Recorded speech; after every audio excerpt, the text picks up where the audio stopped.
नमस्कार दोस्तों, मैं विजय तिवारी। स्वागत है आपका हमारे YouTube channel the book society में, जहां हम आज एक और किताब की श्रृंखला शुरू करने जा रहे हैं। किताब का कोड होगा BHIC 131 और किताब का नाम होगा भारत का इतिहास प्राचीन काल से लेकर 300 CE तक। टोटल इस किताब में 17 चैप्टर होंगे और आज की क्लास में हम चैप्टर नंबर 1 को डिस्कस करेंगे। चैप्टर का नाम होगा प्राचीन भारतीय इतिहास के स्रोत।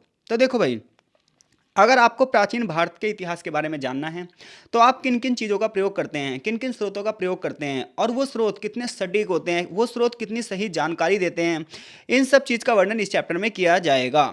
जैसा कि मैं आपको चैप्टर शुरू करने से पहले बता दूं कि प्राचीन भारतीय इतिहास को जानने के लिए इतिहासकार दो स्रोतों का प्रयोग करते हैं।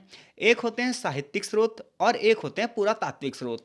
अब आप कहेंगे साहित्यिक स्रोत कौन से होते हैं? जैसा कि नाम से ही पता चल रहा है, साहित्य। तो साहित्यिक स्रोतों में हम साहित्यों का अध्ययन करते हैं, बहुत सारी किताबों का अध्ययन करते हैं जो कि प्राचीन काल से लेकर वर्तमान तक लिखी गई हैं। इससे हमें ना हिस्ट्री के बारे में एक विस्तृत जानकारी पता चलती है। इसके साथ साथ पुरातात्विक स्रोतों की अगर बात करोगे तो पुरातात्विक जो स्रोत हैं वो हमें खुदाई से मिलते हैं। लाइक डैट बहुत सारे शिलालेख हो गए, अभिलेख हो गए, सिक्के मिलते हैं, बहुत सारी सभ्यताओं के बारे में पता चलता है। ये सब पुरातात्विक स्रोत कहलाते हैं। इसके साथ साथ तीसरा जो विवरण होता है वो होता है विदेशी यात्रियों द्वारा लिखे गए स्रोत। इसे यात्रा वृत्तांत कहते हैं या विदेशी यात्रा वृत्तांत कहते हैं। तो इस चैप्टर में इन सब चीज़ों के ऊपर चर्चा की जाएगी कि किस प्रकार से जो साहित्यिक स्रोत हैं वो भारतीय इतिहास का वर्णन करते हैं, किस प्रकार से जो पुरातात्विक स्रोत हैं वो भारतीय इतिहास का वर्णन करते हैं, और विदेशी वृत्तांतों द्वारा यानी कि विदेशी यात्रियों द्वारा लिखे गए इतिहास से भारत के बारे में क्या जानकारी मिलती है। तो चलिए शुरू करते हैं आज की क्लास। सबसे पहले चैप्टर की एक प्रस्तावना दी गई है और प्रस्तावना कुल मिलाकर हमें यही बता रही है कि आगे हम चैप्टर में क्या पढ़ेंगे। फिर भी मैं एक बार चैप्टर को थोड़ा सा प्रस्तावना को ब्रीफली आपको समझा देता हूँ। जैसा कि प्रस्तावना कह रही है कि जो हिस्ट्री है ना, ये एक स्टोरी में नहीं लिखी जाती। कई बार हिस्ट्री के स्टूडेंट्स के मन में आता है कि हम ना बहुत सारी कहानियाँ पढ़ेंगे, तो कहानी ना हिस्ट्री का पार्ट है ही नहीं। हिस्ट्री में हम ये पढ़ते हैं कि प्राचीन काल की सामाजिक व्यवस्था कैसी थी, आर्थिक व्यवस्था कैसी थी, राजनीतिक व्यवस्था कैसी थी, प्रशासन कैसे चलाया जाता था और कितने प्रकार के कर लिए जाते थे, धार्मिक व्यवस्था कैसी थी, ये सब चीज़ें हम हिस्ट्री में पढ़ते हैं।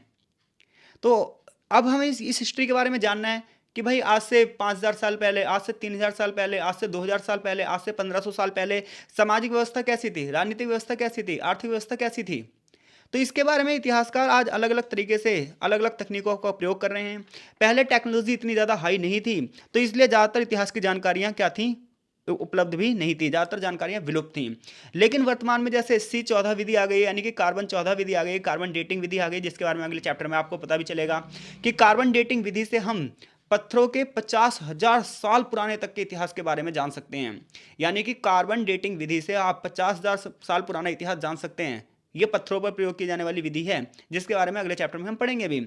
इसी प्रकार से बड़े पैमाने पर आज इन्वायरमेंट स्टडी हो रही है, पर्यावरण का अध्ययन किया जा रहा है, भूवैज्ञानिक अध्ययन किया जा रहा है, चट्टानों का अध्ययन किया जा रहा है, पर्वतों का अध्ययन किया जा रहा है, ताकि ये पता चल पाए कि इनकी उत्पत्ति कब हुई है, ये कितने साल पुराने हैं, आखिर मानव सभ्यता कितने साल पुरानी है, और अगर मानव सभ्यता जितने भी साल पुरानी है तो वो उस समय क्या करते थे, क्या खाते थे, क्या पीते थे, कैसे रहते थे, ये सारी चीज़ें, कैसी राजनीतिक व्यवस्था थी, इन सब पे लगातार इतिहासकार खोज कर रहे हैं। फॉर एग्जाम्पल, प्राचीन काल का एक शहर है द्वारका। तो आप सभी को पता है द्वारका श्री कृष्ण जी से संबंधित था, महाभारत से संबंधित था। तो पहले ना इतिहासकार द्वारका को एक झूठ मानते थे, मिथक मानते थे कि अगर द्वारका था तो कहाँ है। लेकिन वर्तमान में कुछ खोजें हुई जिससे पता चला है कि समुद्र के नीचे ना कोई शहर है, समुद्र के नीचे ना कोई सभ्यता है, और ये माना जा रहा है कि ये शहर द्वारका ही है जो श्री कृष्ण ने बसाया था। वर्तमान में पुरातात्विकों को एक डूबे हुए शहर के बारे में पता चला है। एक रथ की खोज भी हुई है जो कि महाभारत से मिलती जुलती है। इसके अलावा आज भी बड़े पैमाने पर बहुत सारे क्षेत्रों की खुदाइयाँ हो रही हैं। बहुत सारे इतिहासकार इस बात में जानकारी प्राप्त करना चाह रहे हैं, क्या जो महाभारत की घटना हुई थी, क्या वो घटना वहीं हुई थी, क्या वो कुरुक्षेत्र वही था, क्या वो हस्तिनापुर वही था, क्या वो इंद्रप्रस्थ हुई दिल्ली थी। इसके बारे में लगातार अन्वेषण हो रहे हैं, विश्लेषण हो रहे हैं, विचार और पुनर्विचार किया जा रहा है। ऐसे में प्राचीन भारत के इतिहास को जानने के लिए इतिहासकार जिन स्रोतों का प्रयोग कर रहे हैं वो दो प्रकार के स्रोत हैं, एक साहित्यिक और पुरातात्विक। ठीक है भाई। तो साहित्यिक स्रोतों के अंतर्गत हम वैदिक साहित्य का अध्ययन करते हैं, बौद्ध और जैन साहित्य का अध्ययन करते हैं, महाकाव्यों का अध्ययन करते हैं यानी कि रामायण का अध्ययन करते हैं, महाभारत का अध्ययन करते हैं, पुराणों का अध्ययन करते हैं, संगम साहित्य, प्राचीन जीवनियाँ, ये सब क्या है आगे चैप्टर में बताई जाएगी।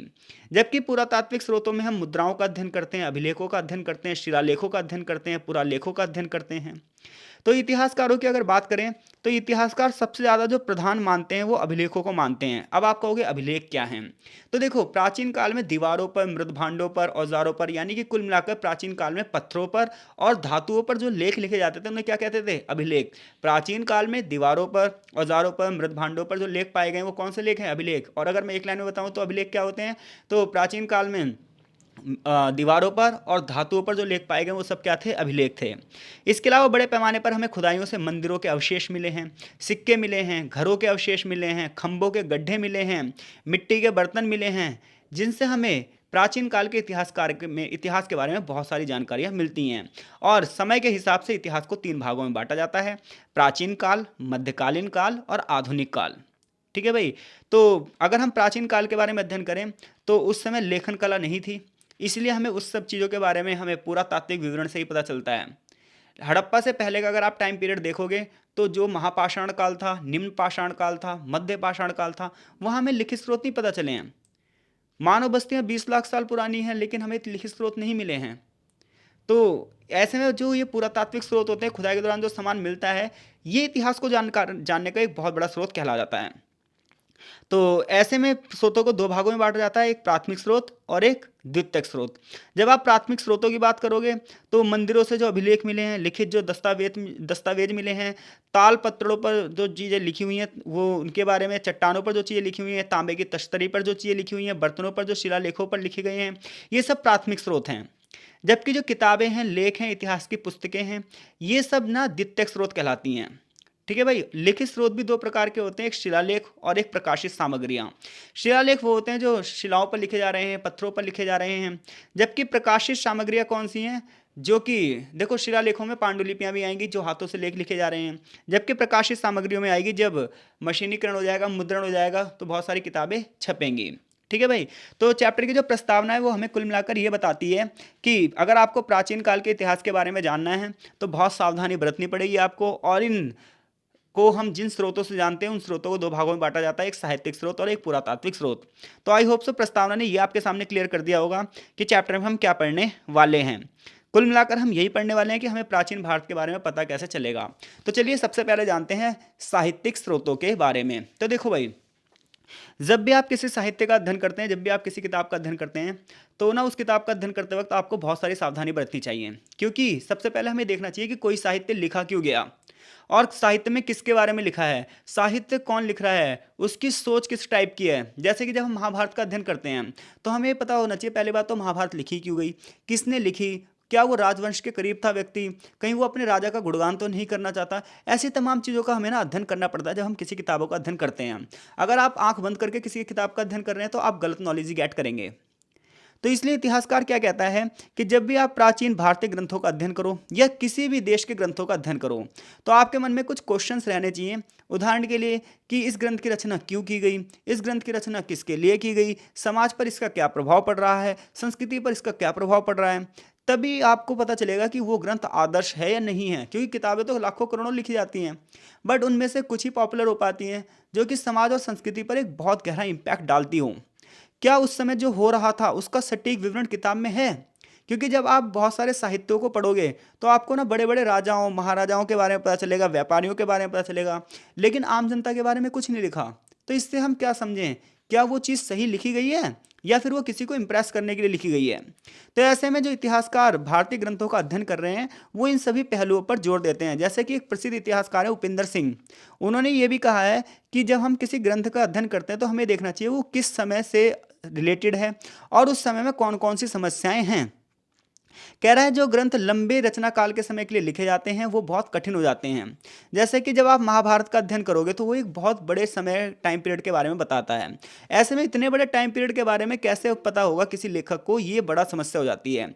इसके अलावा जब किसी ग्रंथ की हम भाषा का अध्ययन करते हैं, किसी ग्रंथ की शैली का अध्ययन करते हैं, किसी ग्रंथ की सामग्री का अध्ययन करते हैं तो हमें उसे समझने में भी बहुत सारी समस्याओं का सामना करना पड़ता है। क्योंकि उस समय की जो भाषा थी वो जटिल थी। वैदिक संस्कृति अलग थी, महाभारत काल की जो संस्कृत थी वो अलग थी। तो जो भाषाओं की पकड़ है ना, भाषाओं के जो शब्दों का यूज़ किया गया है, हर इस जगह स्थानीय भाषा में अलग अलग शब्द होते हैं, आपको पता ही है। तो ऐसे में साहित्यिक स्रोतों का अध्ययन करते समय हमें इन सब चीज़ों का ध्यान रखना चाहिए। फिर भी कितनी समस्याएं क्यों ना हो, इतिहास के पुनर्निर्माण में, इतिहास की जानकारी में साहित्यिक स्रोत एक बहुत बड़ी भूमिका निभाते हैं, भले ही इन पर बहस हो रही हो। जब आप साहित्यिक स्रोतों की बात करोगे तो वैदिक साहित्य आपको पढ़ने पड़ते हैं, पुराण पढ़ने पड़ते हैं, महाकाव्य पढ़ने पड़ते हैं।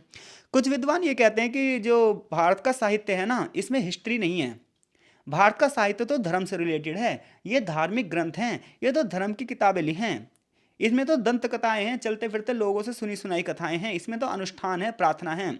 लेकिन आगे चलकर इतिहासकारों ने कहा कि नहीं, ऐसा नहीं है।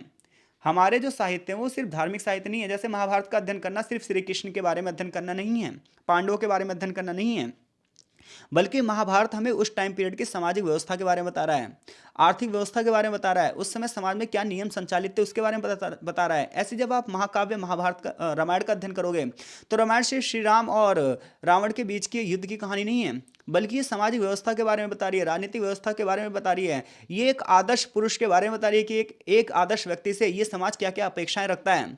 इसी प्रकार से जब आप वेदों का अध्ययन करते हो तो वेदों का अध्ययन सिर्फ धर्म का अध्ययन नहीं है। वेदों से हमें समाज के संचालित होने वाले नियमों के बारे में पता चलता है, मनुस्मृति से हमें समाज के नियमों के बारे में पता चलता है। तो बहुत सारे लोग ये कहते हैं कि भारत का जो वैदिक साहित्य है, भारत के जो साहित्य है, ये धार्मिक प्रधान है, इसमें सामाजिक व्यवस्था नहीं है। लेकिन आप पुराणों का अध्ययन करो, तो पुराणों का जब आप अध्ययन करोगे तो आपको प्राचीन काल के वंशों के बारे में पता चलेगा कि साउथ इंडिया में कौन कौन से राजा शासन कर रहे थे, नॉर्थ इंडिया में कौन कौन से शासन राजा कर रहे थे। तो ये सारी चीज़ें आपको पुराणों से पता चल जाएगी। ऐसे एक चीनी तीर्थयात्री हेनसांग, उसके लेखन से हमें यह पता चलता है कि भारत के हर राज्य के पास आधिकारिक रिकॉर्ड के रखरखाव के लिए अधिकारी थे, बहुत सारे डिपार्टमेंट्स थे जो भारत के इतिहास का लेखा जोखा रखते थे। तो हेनसांग जो कि एक चीनी तीर्थयात्री था, वो अपने वर्णन में बता रहा है कि भारत में हिस्टोरियन डिपार्टमेंट के लोग थे, भारत में बड़े पैमाने पर इतिहास लिखा जाता था, बड़ी संख्या में भूदान दिए जाते थे और वो भूदानों के बारे में, यानी कि जो भूमिदान दिया जाता था उसके बारे में लिखा जाता था। खुदाइयों से बहुत सारे ताम्रपत्र मिले हैं जिससे हमें इन सब के बारे में पता चलता है। तो आपको पता चल गया। अगर क्वेश्चन आपसे पूछे साहित्यिक स्रोत क्या हैं, इनका अध्ययन करते हुए किन सावधानियों को बरतना चाहिए, क्या भारतीय जो साहित्यिक स्रोत हैं ये बिल्कुल सटीक विवरण देते हैं, क्या ये धर्म का विवरण देते हैं समाज का, तो ऐसे तमाम जो प्रश्न हैं वो यहाँ तक निपट जाएंगे। अब तक आपने सिर्फ इतना पढ़ा है कि अगर आपको प्राचीन भारतीय इतिहास के जानना है तो प्राचीन भारतीय इतिहास के जो स्रोत है वो दो टाइप के, एक साहित्यिक और एक वैदिक। साहित्यिक स्रोतों को पढ़ते वक्त आपको बहुत सारी चीज़ों को ध्यान में रखना पड़ता है, ठीक है भाई। क्यों हमें ये देखना पड़ता है कि वो किस समय में लिखे गए हैं, किस समाज के बारे में लिखे गए हैं, क्या वो वास्तव में उस चीज़ से रिलेटेबल हैं या नहीं हैं। ये सारी चीज़ों का आपको ध्यान रखना पड़ता है। आई होप सो लेक्चर आपको समझ में आ रहा होगा। वीडियो को लाइक ज़रूर करना और कमेंट बॉक्स में कमेंट ज़रूर करना, क्योंकि जब तक आपका समर्थन हमें नहीं मिलेगा तब तक हमें नहीं पता चल पाता कि चीज़ें समझ में आ रही हैं या नहीं आ रही हैं। तो पूरी की पूरी किताब जब भी अपलोड होगी जब आपका समर्थन हमें मिलेगा, तो अपना समर्थन लगातार देते रहिए। आगे चैप्टर में हम कुछ साहित्यिक स्रोतों का अध्ययन करने वाले हैं, जिनमें से सबसे पहले हम वैदिक साहित्य का अध्ययन करेंगे। तो देखो, भारतीय उपमहाद्वीप में जो सबसे पुराना साहित्य है वो वैदिक साहित्य है, जिसमें 4 वेद हैं, ऋग्वेद, यजुर्वेद, सामवेद और अथर्ववेद। और इन सभी वेदों में सबसे पुराना वेद है ऋग्वेद। तो भारतीय उपमहाद्वीप का जब आप अध्ययन करोगे तो भारतीय उपमहाद्वीप का आपसे पूछा जाए सबसे पहला साहित्य क्या है, तो आप क्या बताओगे? भारतीय उपमहाद्वीप का सबसे पहला साहित्य है वैदिक साहित्य। वेद शब्द की बात करोगे तो वेद शब्द संस्कृत शब्द के विद से बना है, जिसका मतलब होता है जानना। वेद का अर्थ होता है ज्ञान, यानी कि ज्ञान प्राप्त करना है। ये अर्थ किसका है? वेद का। और वेद बड़े पैमाने पर ज्ञान प्रदान करते हैं, सामाजिक नियमों के संचालन के, जो सामाजिक संचालन के नियम जो हैं उनका भी वर्णन करते हैं। तो भारतीय उपमहाद्वीप का पहला साहित्य क्या है? वैदिक साहित्य है। वेद शब्द संस्कृत के मूल किससे बना है? विद से, जिसका अर्थ मतलब क्या होता है? जानना। वेद का मतलब क्या होता है? ज्ञान। अगर हम अपने साहित्यों की बात करें तो वेद सबसे उत्कृष्ट हैं और ये श्रुति में आते हैं। श्रुति का मतलब होता है ऐसे साहित्य जो सुनकर लिखे जाते हो, क्योंकि पहले पता क्या होता था? पहले ना सुनकर ज्ञान अर्जित किया जाता था। एक गुरु होता था, वो अपने सभी शिष्यों को केवल मौखिक रूप से शिक्षा देता था और सभी बच्चे उसे ध्यान से सुनते थे, और ऐसे पीढ़ी दर पीढ़ी ज्ञान का हस्तांतरण होता रहता था, क्योंकि लिखित सामग्रियां थी नहीं और पांडुलिपि लिखना बहुत ही जटिल कार्य था।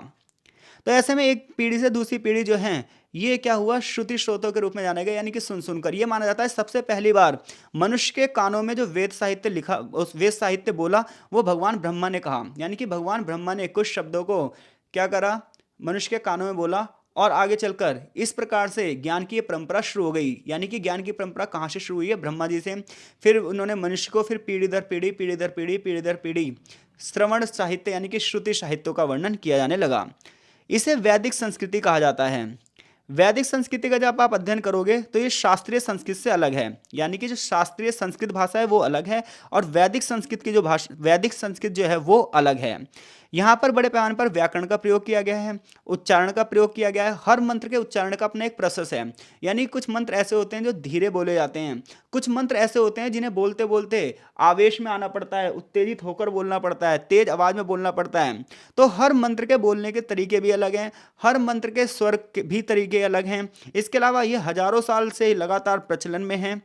इनका मौखिक प्रसारण दिया जा रहा है, और ये सुन सुनकर ही एक पीढ़ी से दूसरी पीढ़ी तक पहुंच रहे हैं। लिखित सामग्रियां नहीं थी शुरुआत में। तो वैदिक साहित्य का जब हम अध्ययन करते हैं तो सबसे पहले संहिताएं आती हैं और संग्रह आते हैं, जिसमें भजन होते हैं, प्रार्थनाएं होती हैं, मंत्रोच्चार होते हैं, मंगल कामना के गीत होते हैं, बलिदान के सूत्र हैं। चार वैदिक संहिताएं हैं, जिसमें से सबसे पहला है ऋग्वेद। ऋग्वेद की बात करोगे तो सबसे पुराना जो साहित्य है वो ऋग्वेद ही है। ऋग्वेद में प्रशंसा के गीत लिखे हुए हैं। इसमें माना जाता है कि 1028 श्लोक हैं, और ऋग्वेद जो है वो 10 पुस्तकों में बटा हुआ है, जिसमें से पुस्तक नंबर 2 से लेकर 7 तक पुरानी है, जबकि 1, 8, 9 और 10 ये सब बात की हैं। इसमें बड़े पैमाने पर प्रथाओं के बारे में लिखा है, सामाजिक मापदंडों के बारे में लिखा है, सामाजिक संरचनाओं के बारे में लिखा है, जिससे हमें उस समय की सामाजिक व्यवस्था के बारे में पता चलता है। इसके अलावा ऋग्वेद से हमें अनुष्ठानिक सामग्री के बारे में पता चलता है कि बड़े पैमाने पर धार्मिक अनुष्ठान किए जाते थे। पशुपालन अर्थव्यवस्था के बारे में पता चलता है, कबीलों के राजाओं के बारे में पता चलता है। इतना ही नहीं, बलि जो समाज में दी जाती थी उनके बारे में पता चलता है। यानी कि इससे पता चलता है कि ऋग्वेद केवल धार्मिक साहित्य नहीं है, बल्कि ऋग्वेद सामाजिक साहित्य भी है, और जिससे हमें बड़े पैमाने पर सामाजिक व्यवस्था का वर्णन मिलता है। इसी प्रकार से अथर्ववेद की बात करोगे तो अथर्ववेद लगभग 20 पुस्तकों में है, और इसमें कई विषयों को समाहित किया गया है।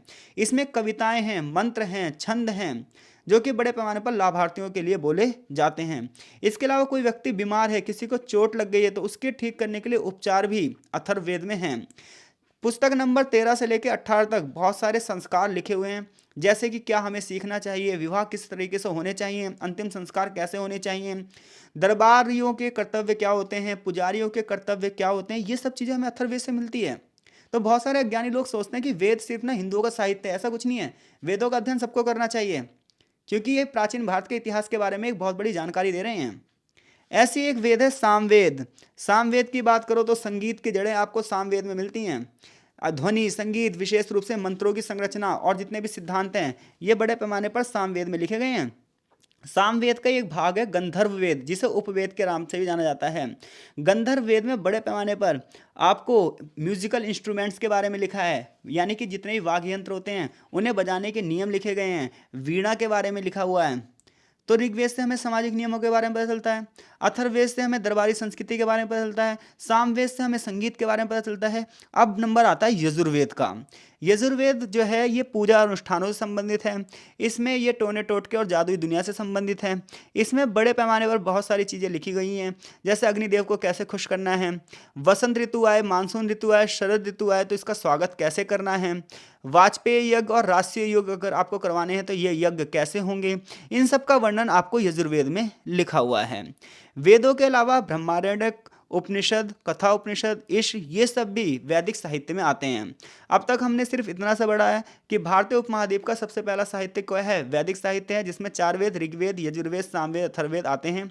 इसके बाद वेदों को उचित ढंग से समझने के लिए वेदांगों की रचना की गई है।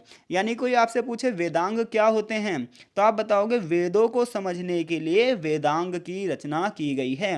और वेदांग कितने हैं? 6, जिनमें से सबसे पहला वेदांग है शिक्षा, दूसरा है कल्प, तीसरा है व्याकरण, चौथा है निरुक्त, पांचवा है छंद और छठा है ज्योतिष। यानी कि वेदों को अगर आपको उचित ढंग से समझना है तो पहले इन 6 अंगों का अध्ययन करना पड़ेगा। अगर हम हर वेदांग की बात करें, यानी कि इन 6 के 6 वेदांगों की बात करें, तो इसमें बड़े पैमाने पर एक ऐसा साहित्य विकसित किया है जो एक विश्वास के लायक है। बड़े पैमाने पर इसमें उपदेशात्मक साहित्य हैं। इसके अलावा भी बहुत सारी किताबें हैं, जैसे ऋषि पाणिनि थे, इनकी एक किताब थी अष्टाध्यायी, जो कि 8 अध्यायों में है। ये माना जाता है इसमें संस्कृत की व्याकरण लिखी हुई है। संस्कृत की व्याकरण को सीखने का सबसे विश्वसनीय ग्रंथ है पाणिनि की अष्टाध्यायी। इसके अलावा बड़े पैमाने पर ब्राह्मण, आरण्यक और उपनिषदों की रचना की गई है, जिससे हमें वैदिक साहित्य के बारे में पता चलता है। अब आप कहोगे ब्राह्मण क्या होता है, तो ब्राह्मण ये जाति वाला ब्राह्मण नहीं है, बल्कि ब्राह्मण तो एक विस्तृत ग्रंथ है जिसमें धार्मिक विषय हैं, बलिदान कैसे किया जाता है, बलिदान के संस्कार क्या होते हैं, समारोह कैसे किए जाते हैं, जो ये मिस्टीरियस चीजें हैं, जो ये रहस्यमय महत्व है, ये सब ब्राह्मणों में लिखे गए हैं। अब आरण्यक क्या होते हैं, तो देखो आरण्यक का मतलब होता है जंगल। तो जंगलों में क्या होता था प्राचीन काल में, हमारे यहाँ ना एक संस्कृति चलती थी हिंदू धर्म में, सनातन धर्म में। संस्कृति ये थी कि सबसे पहले होगी बाल्यावस्था, जिसमें ना व्यक्ति ब्रह्मचार्य का जीवन व्यतीत करेगा, केवल शिक्षा लेगा। फिर गृहस्थ का जीवन शुरू होगा। गृहस्थ के बाद इंसान वानप्रस्थ करेगा, यानी कि वनों में जाएगा मोक्ष की प्राप्ति के लिए। तो जो वनों में जाता था इंसान, तो ज्ञान ग्रहण करता था। तो ये माना जाता है कि वहां पर जो ज्ञान ग्रहण करते थे उसे ही आरण्यक कहा गया है, जो सुन सुनकर एक पीढ़ी से दूसरी पीढ़ी जाता था। और इसी प्रकार से उपनिषदों की चर्चा भी की गई है, जिसमें बड़े पैमाने पर चर्चा होती थी, विवरण होती थी। जैसे कि यहाँ पर लिखा भी है, मैंने यहाँ पर हाईलाइट कर रखा है कि तैत्तिरीय आरण्यक की अगर बात करें तो इसमें बड़े पैमाने पर सूर्य नमस्कार अध्याय से कहा जाता है। इसमें योग सूत्र का ही वर्णन किया गया है। ये गहरे दर्शन के बारे में बताता है। आरण्य शब्द का अर्थ होता है जंगल या बीहड़। ये माना जाता है जो लोग जंगलों में चले जाते हैं, वानप्रस्थ करते हैं, वहीं पर निवास करते हैं, वो इन्हीं ग्रंथों का पाठ करते हैं, इसलिए इनका नाम आरण्यक पड़ा। उपनिषद की बात करोगे तो उपनिषद जो है वो दो शब्दों से मिलकर बना है, एक उप और एक निषद। उप का मतलब होता है कि पास में बैठना, और उप का मतलब होता है पास, और निषद का मतलब होता है बैठ जाना, यानी कि पास में बैठकर ज्ञान प्राप्त करना उपनिषद कहलाता है। जिसमें एक गुरु होगा, गुरु के पास ना शिष्य बैठे होंगे, गुरु ना शिष्यों को अपना आध्यात्मिक ज्ञान देगा, और ये बहुत ही मिस्टीरियस सिद्धांत होंगे, मिस्टीरियस थ्योरी होगी, जैसे कि आत्मा क्या है, परमात्मा क्या है, समाज के नियम क्या है, मनुष्य के अंदर की जो अज्ञानता है उसे खत्म करने के लिए उपनिषदों की रचना की गई। आगे चलकर बौद्ध धर्म और जैन धर्म भी इन्हीं संस्कारों को अपनाएंगे। तो भारतीय अगर वैदिक साहित्य का अध्ययन करोगे तो आपको भारत के वैदिक साहित्य में बहुत सारी चीज़ें पता चलेंगी। आपको भारत के वैदिक साहित्य से वसुदेव कुटुंबकम के बारे में पता चलेगा। आप सभी को पता है वसुदेव कुटुंबकम का मतलब होता है ये दुनिया एक परिवार है। वसुधा का अर्थ होता है पृथ्वी, एव का अर्थ होता है वास्तव, और कुटुंब का मतलब होता है परिवार, यानी कि इस पृथ्वी पर समस्त जो जीव हैं ये सब मिलकर एक क्या करते हैं, परिवार का निर्माण करते हैं। तो ये हमारे वैदिक साहित्य में ही लिखा हुआ है।